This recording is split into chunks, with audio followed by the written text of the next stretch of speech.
Bueno, como le decía, recuperamos nuestras mesas de diálogo. Ahora va a ser diálogos en todos sentidos. Diálogos con la ciudadanía, diálogos con el gobierno, diálogos con las organizaciones civiles acerca de muy distintos temas. El día de hoy vamos a partir de algo que sucedió durante el fin de semana, porque la directora editorial de una revista de moda lanzó un mensaje a través de las redes sociales apoyando algo que al menos en la Ciudad de México se ha luchado no poco, sino muchísimo por detener, que son las terapias de conversión. Aquí en este espacio se ha dicho una y mil veces que la homosexualidad, como lo ha determinado la Organización Mundial de la Salud desde hace décadas ya, no es una enfermedad, no hay nada que curar.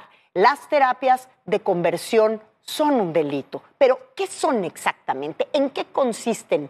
Si son un delito, ¿cómo puede ser castigado? ¿Qué países las castigan? ¿Qué dice la Organización Mundial de la Salud? Y sobre todo, ¿qué dice el Congreso de la Ciudad de México? Esto es nuestra mesa de diálogos.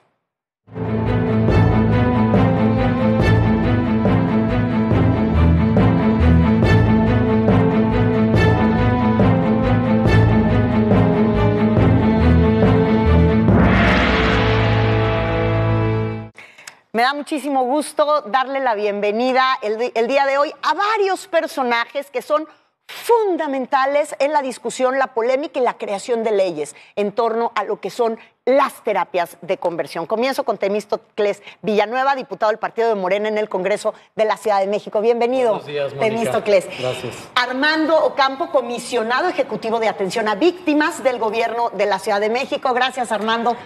¿Qué tal, Mónica? Encantado de estar aquí contigo. Y el director general de una de las organizaciones más importantes, pero la más importante en materia de lucha en contra de las terapias de conversión, que es JAC México, y su director Iván Tagle, de manera remota, nos acompaña también el día de hoy. ¿Cómo estás, Iván? Buenos días.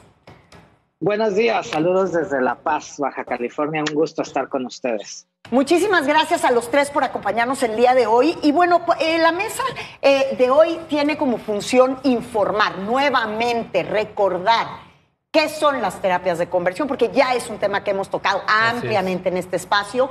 ¿Qué son? ¿Por qué generó la polémica que generó? ¿Y por qué es muy delicado, sin entrar en un nombre, sin crucificar a nadie, pero por qué es muy delicado que un director editorial de cualquier tipo de publicación haga o anime a las terapias de conversión, además con un ánimo religioso, que es lo más peligroso? Uno puede creer o no creer que la homosexualidad puede tener, pues, cambios, que las personas pueden optar de repente nuevamente por otras preferencias sexuales. Uno puede creer lo que quiera. Lo que uno no puede hacer, porque es delito, es someter a nadie a una tortura psicológica, física, que a veces puede ser hasta letal. Y a eso me refiero cuando hablo de terapias de conversión. Mire por qué. La llamada terapia de conversión es un término que describe las prácticas pseudocientíficas y dañinas utilizadas para intentar alterar la expresión de género, la identidad de género o la orientación sexual de una persona. La orientación o preferencia sexual no es algo que pueda modificarse. No hay nada que curar porque la preferencia sexual no es en ningún sentido una enfermedad. Muchas historias de torturas, golpes y maltrato psicológico comienzan con las terapias de conversión y han derivado en un aumento de los crímenes de odio hacia la comunidad LGBTI+. En julio de 2020, con 49 votos a favor, 9 en contra y 5 abstenciones, el Pleno del Congreso de la Ciudad de México aprobó las reformas al Código Penal local para tipificar como delito las llamadas terapias de conversión. Desde entonces, todas las conductas que obliguen a una persona a recibir una terapia de conversión en la Ciudad de México son un delito que se castiga con una pena de 2 a 5 años de cárcel y de 50 a 100 días de trabajo comunitario. ADN 40. Y vamos a empezar por el principio contigo, Iván Tagle. ¿Qué son las terapias de conversión? Bueno, pues las terapias de conversión son una de tantas prácticas que se utilizan para reprimir la orientación sexual o la identidad de género, lo que nosotros le llamamos ECOSIG, que son diversos esfuerzos para corregir o reprimir nuestra sexualidad, y bueno, mediante tratos crueles, inhumanos y denigrantes, pues despersonalizan al individuo, ¿no? Eso es algo muy importante que hay que decirlo. Como bien decías, Mónica, pues ya desde 1990 la Organización Mundial de la Salud retira la homosexualidad de la lista de enfermedades mentales. Recientemente lo ha hecho con la transexualidad para considerarla una variante más de la sexualidad humana. Y el problema es que estas prácticas discriminatorias han estado persistentes durante mucho tiempo, ¿no? Yo mismo soy un sobreviviente de estas prácticas, donde lucraron con el dolor y la desinformación de nuestros papás, prometiéndoles una cura para algo que no es una enfermedad, y me privan así de la libertad, ¿no? A los 15 años. Y estas prácticas se repiten sobre todo en quienes son sus principales víctimas, las y los jóvenes. Entonces, bueno, es una charlatanería, básicamente. Los profesionales de la salud mental o las personas que ejercen algún culto, pues las están practicando y están lucrando con el dolor y desinformación de nuestras familias. Y no solamente eso, no de la nada esto llegó al Congreso de la Ciudad de México, Temístocles. Así es. El Congreso recibe la voz de activistas de la sociedad civil, entre otros Iván Tagle, que se acerca a nosotros para avanzar en una legislación que prohíba las terapias de conversión. ¿Sí? ¿Qué pasa una vez que el Congreso logra legislar la tipificación de las terapias de conversión? Pues se vuelve un tema de la agenda legislativa nacional. Avanza el Estado de México también con la tipificación en octubre de 2020. Pero además trasciende, porque no nada más en el Congreso, se va al Senado, se hace toda una polémica muy importante, porque fue muy interesante escuchar las distintas opiniones de los legisladores. Sin duda, y ahora es un tema que se discute a nivel internacional. Estamos a punto de cumplir un año de que entró en vigor esta nueva legislación. Sabemos que ya la Fiscalía ha iniciado 33 carpetas de investigación, 13 de ellas de personas mujeres, 20 de ellas de personas hombres. Todavía no hay resultados de esta investigación, pero es un avance importante que ya la Fiscalía nos esté dando datos sobre estas investigaciones. Pero necesitamos que la ley se aplique. Necesitamos que se aplique y que existan responsables, porque solamente de esa manera vamos a ver una transformación en la vida cotidiana de las personas LGBTs. Si no hay responsables, pues va a seguir existiendo organizaciones, iglesias, supuestos técnicos de la salud que las publicitan y que hacen uso de ellas. Y hay que decir que no solo es un tema legislativo, también la OMS y la ONU se han pronunciado en contra de ellas porque violan el derecho al libre desarrollo de la personalidad. De esa manera no hubiera sido posible que llegaran los congresos en México de entrada.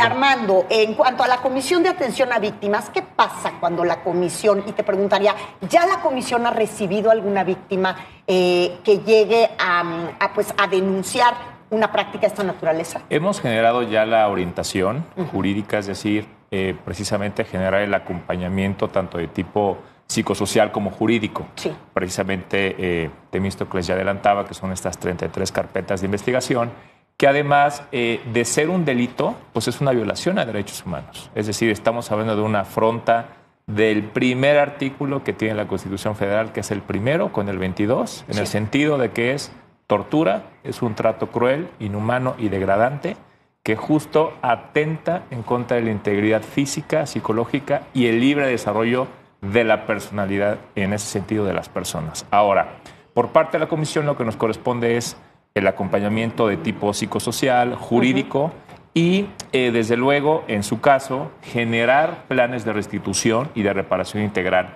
del daño que en este sensible hecho, pues te podrás imaginar que las secuelas y los resultados pues son de gran envergadura en las personas. No, bueno, por supuesto, porque muchas veces los traumas pueden llegar a ser letales. Recordemos que nuestro país tiene el segundo lugar en suicidios entre personas de 15 a 29 años y hay muchos casos que y visto en testimonios por cartas póstumas donde la razón es haber sido sometido o sometida a una terapia de conversión. Pero aquí, Iván, el esfuerzo importantísimo que ha hecho la organización de JAG va también encaminada a los padres de familia, porque a toda la audiencia que nos ve, le quiero decir que por horrible que esto suene, estas terapias de conversión muchas veces son contra la voluntad del joven, pero autorizada por los padres. Descríbeme mejor esto, Iván.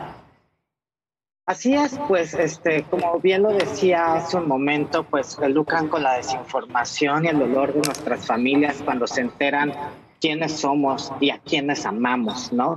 Y en ese sentido, pues comentarle a los papás que en verdad las familias que abrazan no discriminan. Si realmente quieren hacerle un bien a sus hijos, a sus hijas, pueden llevarlos a lugares especiales donde no se les va a tratar mal, donde se les va a dar una terapia de reafirmación, donde van a poder estar como familia, pues tejiendo lazos más fuertes, ¿no? Hay organizaciones en México como Cuenta Conmigo o el grupo de papás y mamás de familias por la diversidad sexual, o pueden acercarse al COPRED, marcar, y el COPRED estará también canalizándolos a estos lugares o espacios. Y es importante, papás, que cuiden su dinero más en este momento, ¿no? Sí, porque desafortunadamente estas prácticas cobran mucho, y entonces inviertan bien ese dinero, ¿no? Porque desafortunadamente muchas de estas veces estos pseudoprofesionales de la salud o guías espirituales lo que hacen es orillar a los hijos al suicidio, y ahí es una reparación que jamás vas a poder obtener por más acciones que la otra persona haga. Entonces, papás, pues hagan de su casa el refugio de la calle y no conviertan la calle en el refugio del hogar para sus hijos, ¿no? Abrácenlos, quiéranlos, ámenlos, acéptenlos, porque al final no es una enfermedad, no hay nada que curar, es una variante más de nuestra sexualidad, y es importante informarnos y bien informarnos, ¿no? Sobre todo eso, informarnos y además defender las leyes. Defender las leyes y recordar que las personas menores de 18 años son mucho más vulnerables a las terapias de conversión por la dependencia económica de sus familias. Y también recordar que la propia ley sanciona como un agravante si la víctima es menor de 18 años. Son de 2 a 5 años de prisión y de 50 a 100 horas de trabajo en favor de la comunidad, pero se puede incrementar esta sanción cuando la víctima es menor de 18 años. Por eso es importante este mensaje que Iván da a los padres de familia.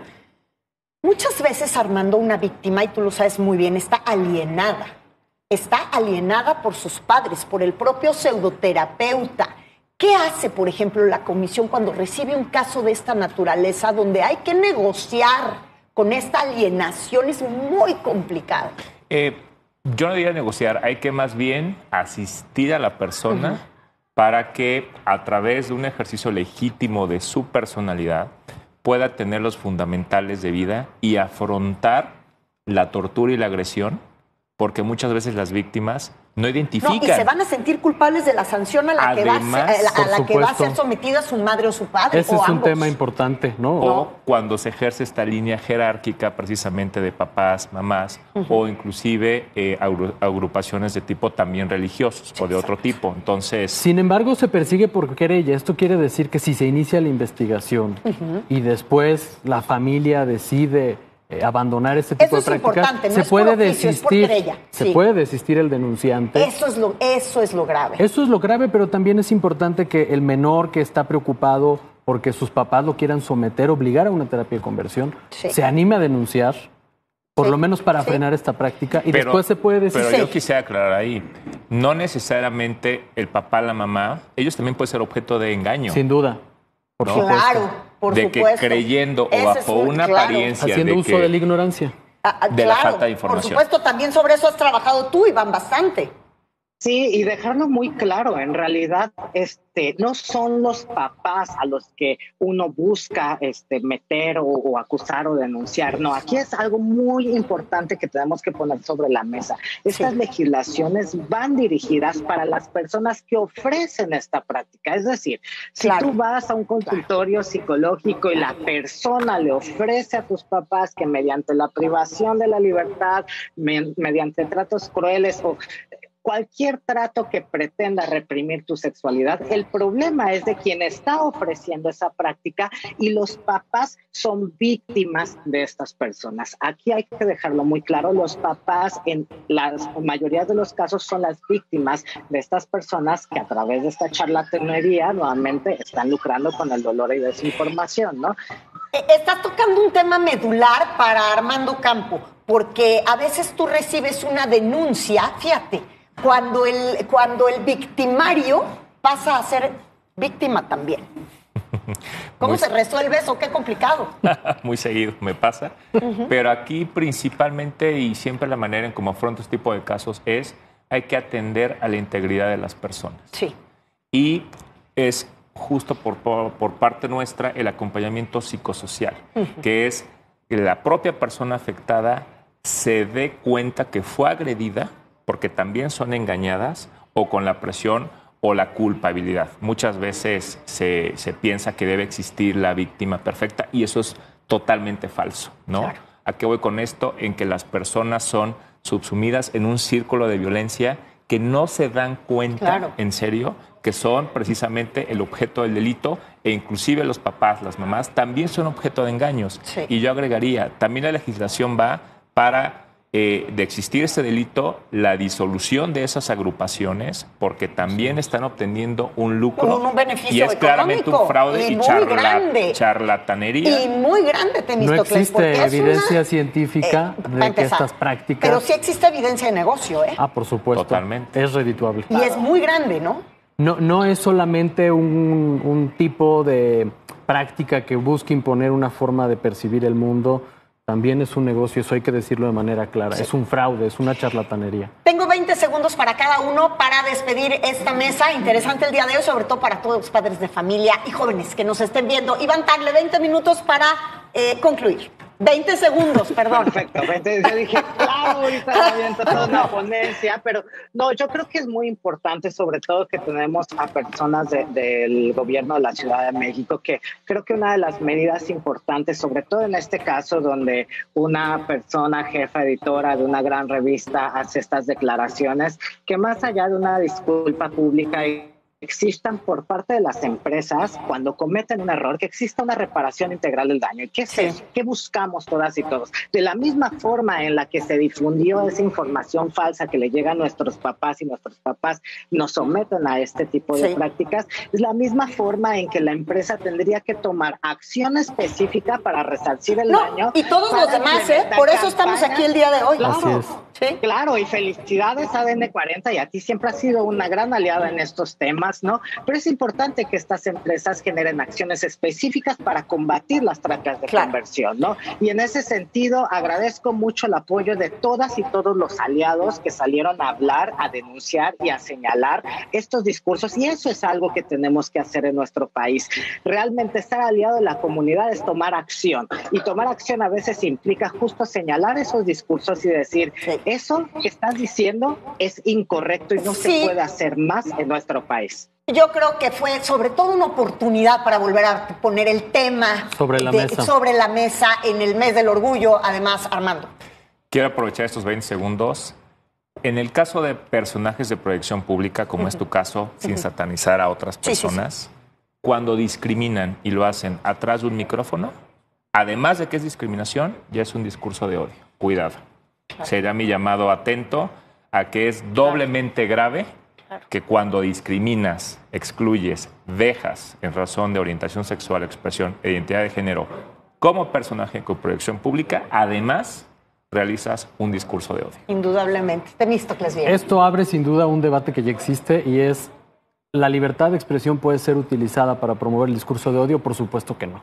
La libertad de expresión la tenemos todos, pero no para discriminar a ningún sector de la población. Así es. Y hay que recordar entonces que en el mes del orgullo esta ciudad debe de seguir avanzando en muchos otros temas. Tenemos pendiente infancias trans, no vamos a dejar de insistir. Y este tema se conecta a reconocer que las personas menores de 18 años también tienen derecho a ejercer el libre desarrollo de la personalidad, y tenemos que reconocerlo en nuestras familias.